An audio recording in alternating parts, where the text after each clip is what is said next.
We have a couple of children here this morning, Bain and Bain. Y'all want to come down to the front?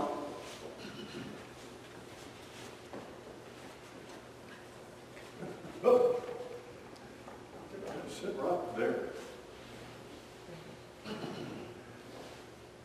How are y'all today? Good, good, good. Well, we're going to be having tricks or treats here at the church on Halloween night. We just call it around here October the 31st, but I hope maybe you'll dress up as something and come and get some candy and treats that night. If you go out trick-or-treating, some people still do. I want to show you something today and teach you something that it may be, I know for the adults that are always watching and listening, most of the time, 99% of the time, the lesson or the message is for you. And but kids, grown-up kids still come to me after many, many years. I remember when we used to spend the time during the Lamb service, the children's message in the service, and it meant a lot to me. They may not remember any of the lessons of the truths, and I know that sometimes there are grown-up lessons with kind of an illustration or a demonstration. But I hope you remember that at church they were doing some things in Sunday school and Bible school and in our classes and even during worship service that was just for us. I have a coin in my hand. Can you see that? This is a silver dollar. And I wanted to talk with you a little bit that you may not understand exactly yet, and sometimes maybe we never do, really, why we're here. Why were you born? What's your purpose here in life? Well, I believe that we're all here on this earth. God made us and put us down here for practice. For practice. Now, if you go to other places, European countries and in the UK and in the United Kingdom, when they have practice, like they have football practice, now their football is what we call soccer. But I played several sports when I was growing up, and we all had practice. We didn't have training. And in the UK, they call it training. Well, in order to be able to do sleight of hand, you have to practice.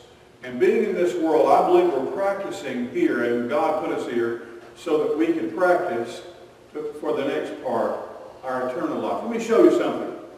One of the first illusions that I learned was called a coin trick called French drop. Can you see that? Look at there. I want you to see that coin, and I'm just going to take it like that right there. And if you just kind of squeeze it and pinch it. And then you can reach down, or pretend to reach down behind your pant leg there and pull it out right there. It's called a French drop. And I thought, well, now that looks, I remember reading it in a book, and I thought, well, surely nobody would be fooled by that. And so I would stand for hours in front of the mirror, and I would say, I'm going to take this coin from my hand, and I want to give the illusion, or create the illusion, that it goes away. Just like that. The French drop. Now, as I practiced that and practiced it and practiced it, I'm finding as I've gotten old now that I probably need this. I got to a place where I could perform the French drop in my sleep, and I could do it without ever dropping the coin or ever making a mistake. As I'm getting older, though, I think I need to go back and practice some more. My hands are getting a little bit shaky. The illusion became, for me, a little bit more sophisticated later, because what I wanted to do is take the silver dollar and take it from this hand and put it in that hand. Close the hand like that. And I would do what was called a thumb palm. See, you can see that coin. I'm going to take it, put it right there.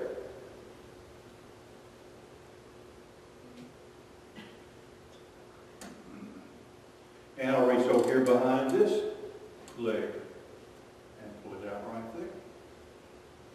Practice that. And you can practice that with a penny or a quarter.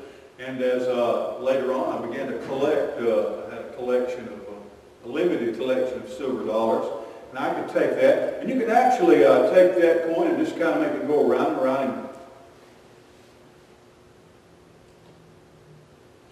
Now, I want to show you something. The coin is really not in my mouth. It's in that hand right there. And I just palmed it when I was pretending to put it in my mouth. What you can do, though, is a changeover. What you want to be able to do is say, well, there's nothing in this hand. Look at the back of that hand. Look at the front of that hand. Now look over here. There's nothing in that hand, the front or the back. Then you reach under here, and there's the coin. Just by doing a changeover. Now if I hold it like that, if I've got it in this hand, when I change over like this, I'm actually putting it into my left hand. It's really there. Goes from one hand to the other. Now this is one of my favorites, and it took a long time to do it, and you can't really do it to people when you're close up to it. But I show the coin like that, and then watch this. It looks like the coin is just completely gone. I make my hand go up and down. Then I can show the back of the hand, and then reach down again.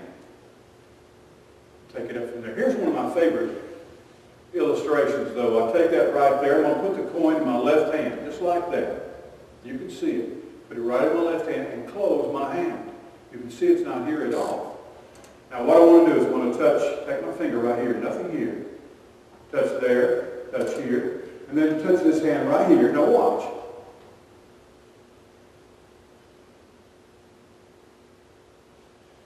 Again, reach down here, right behind my pant leg, and pull it out right like that.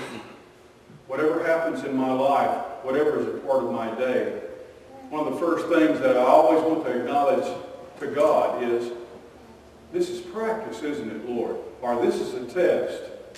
When I face things, I say, okay, all right, God has placed this in my life so that I can practice.